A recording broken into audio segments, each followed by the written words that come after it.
Hello and welcome to the shop. This is my pen press. It's been a fairly good press, but there's one major problem with it. Today we're going to fix that problem. Let me show you what it is. Every time I want to press a pen, I've got to loosen this nut and slide this bar back and forth. And you can see the bar kind of drags a little bit. Not to mention sometimes I crank this down too tight, it's difficult to loosen, or I don't crank it down tight enough and it will move when I'm trying to press a pen. I've seen some of the newer presses that have blocks that go behind this bar, and you just basically put in the proper number of blocks you need, and the bar is locked against those blocks and lets you get nice pressure when you press your pen together. If you want to move it back, you just pull a block or two out and you can slide the bar back to any depth that you want. What I'm going to do today is take some plywood and I'm going to make a number of blocks that I can set on this press and hopefully make it much easier for me to press pens together.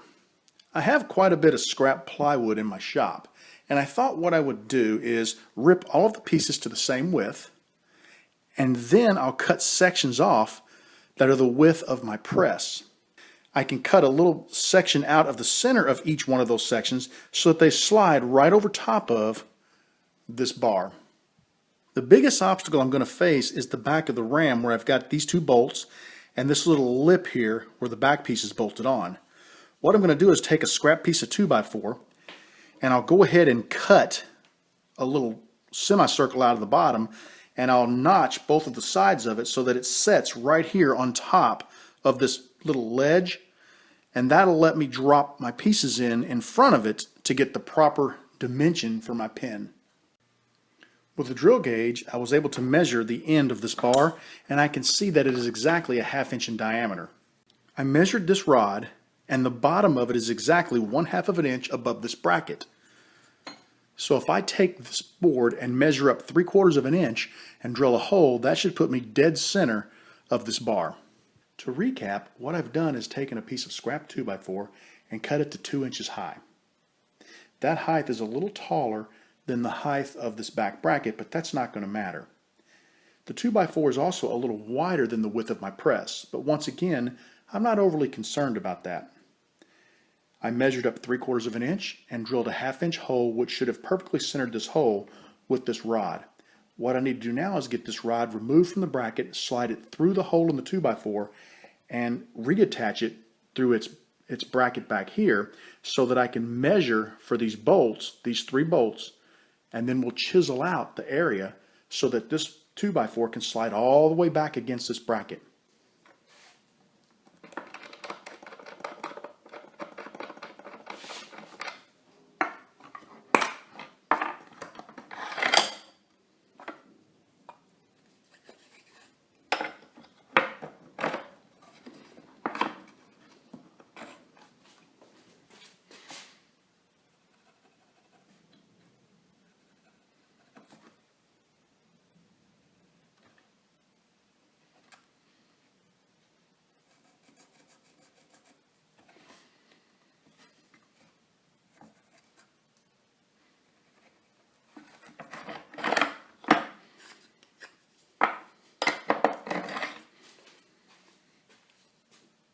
With these measurements, I'm ready to now go grab a chisel and chisel these areas out.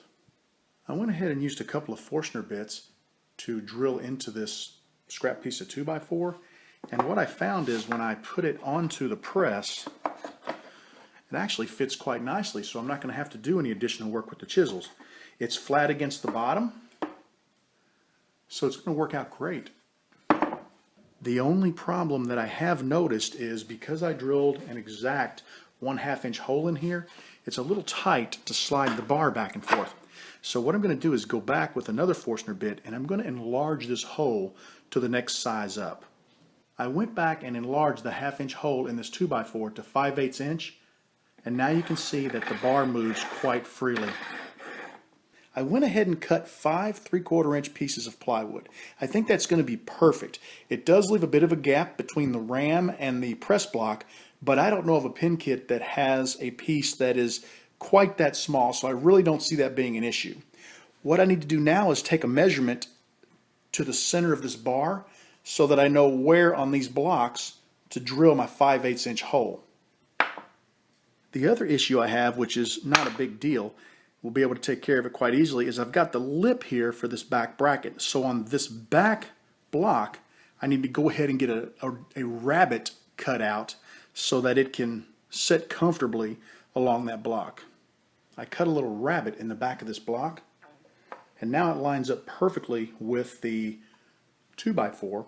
All I need to do is get the height measurement on my bar and get my 5/8 inch holes drilled in each of these blocks. I've got my 5/8 inch hole drilled in my first piece.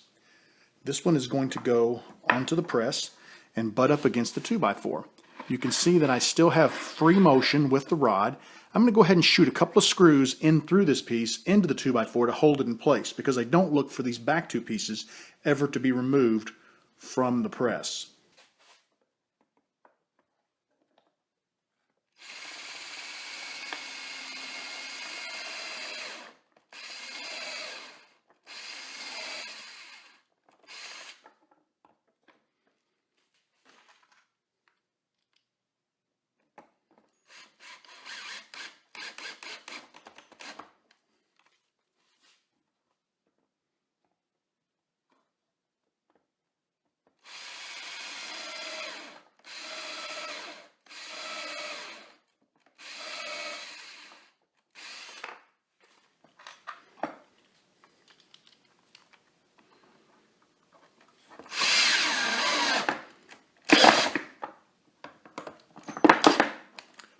Now that I've got my two pieces mounted and the bar still moves freely, I'm going to go ahead and get my 5/8 inch hole drilled in these, and then we'll take them to the scroll saw and cut the sides out so that they can be dropped over the bar.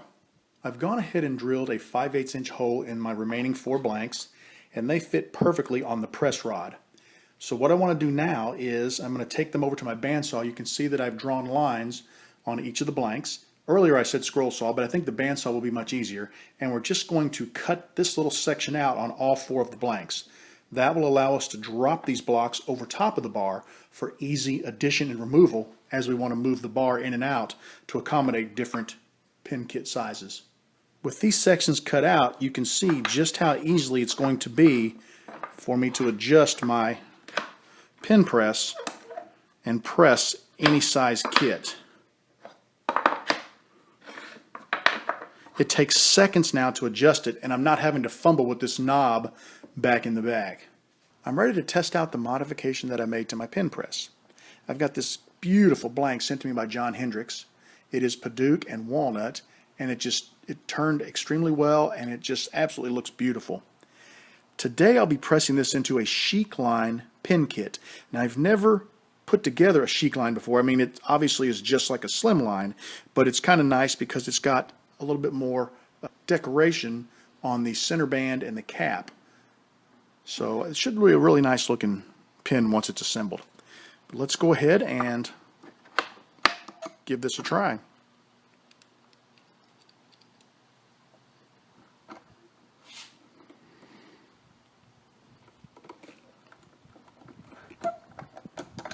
For the final press, I'm going to put the cardboard there to protect it.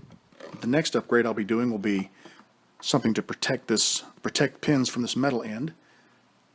You can see I've got a really nice transition there from the nib to the pin.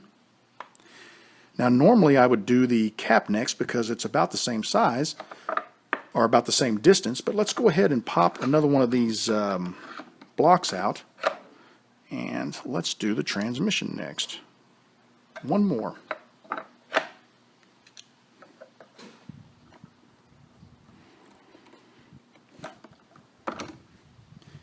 This is so much nicer than having to twist the knob that I used to have to deal with. I need to give this just a little bit of a tap to finish this one off. We're close.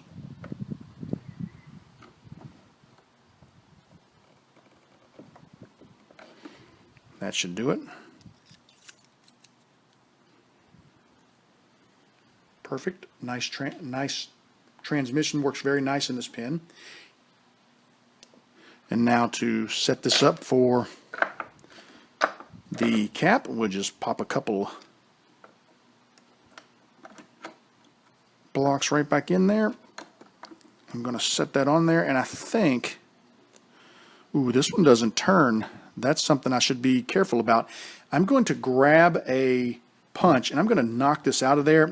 You can see I started it because I was going to lay the clip down over on the walnut side. You can't move it because it's a one-piece clip and cap assembly. So I'm going to go ahead and knock that out of there, roll it around, and I'll repress it into the other side. It's not all the way pressed in, so it should be a relatively simple procedure.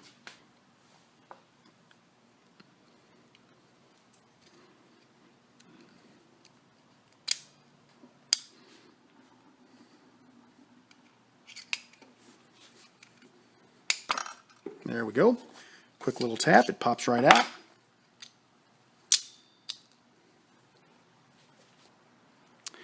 And now what we'll do is we'll place the cap with the clip right in the center of the walnut.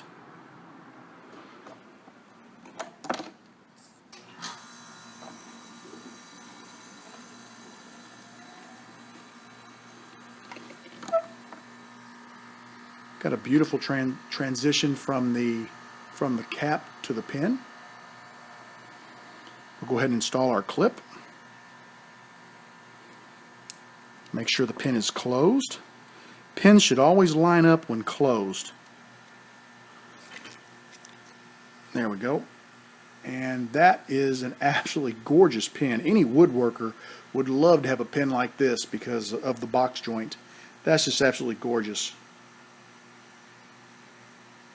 I'd like to thank you for joining me in the shop tonight. This modification is something I've been wanting to make for a long time. Dealing with the knob on the end of this thing, loosening it and tightening it to adjust this in and out, and if you didn't hit it just perfect, you'd have to loosen it and tighten it again. It was a headache. Now I can just pull blocks off, add blocks back, and in a matter of moments, I've got the pin press at the proper length to be able to press my pins together. This is a pin that I pressed together, the first one, using this new press, or this modified press. It worked very well. The pin looks great. The press worked fantastic, and I'm extremely happy with it. I'd like to thank you for joining me in the shop tonight. I want you to know that you are always welcome in my shop. Come back and see me again real soon. Have a great evening, everybody.